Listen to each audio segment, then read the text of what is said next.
আসসালামু আলাইকুম। কিছুদিন আগে দেশি মুরগির বাচ্চা বসিয়েছিলাম, আজকে ডিমগুলো ফুটে বের হয়েছে। তো বাচ্চাগুলোকে প্রথমেই পেপার পেরে দিয়ে লাইসোভিটার পানি দিব।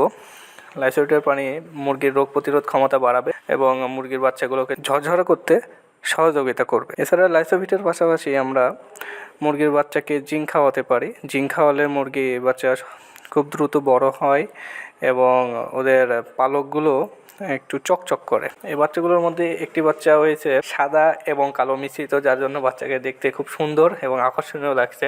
তো দেশি বাচ্চাগুলোর একটি অভ্যাস পিঠের উপরে বসে থাকে। যেহেতু ডিমগুলো মুরগি দিয়ে ফোটানো হয়েছে, তাই ওদের ব্রুডিং করার কোনো প্রয়োজন নেই। দেশি মুরগিগুলো প্রাকৃতিকভাবেই সেই মায়ের তাপ নিয়ে বাচ্চার ডিমের কুসুমগুলো শুকে যাবে এবং মুরগি ঝরঝরে হয়ে উঠবে। 1 থেকে 5 দিনের মধ্যে মুরগিগুলোকে রানীক্ষেতের ভ্যাকসিন দেওয়া খুবই জরুরি, কারণ রানীক্ষেতের ভ্যাকসিন না দিলে মুরগিগুলো রানীক্ষেতের রোগে মারা যেতে পারে। আর বাচ্চাগুলোকে ছোটো বাচ্চা যেহেতু 0 ফিড বা আপনারা চালের গুঁড়া খাওয়াতে পারেন এবং কিছুদিন পরে বড় ফিড বা চাউল, ধান, গম দেওয়া যেতে পারে।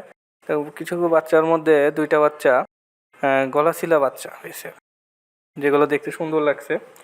তো যারা দেশি মুরগির বাচ্চা নিতে চান তারা কমেন্টে জানাবেন। আসসালামু আলাইকুম, সবাই ভালো থাকবেন।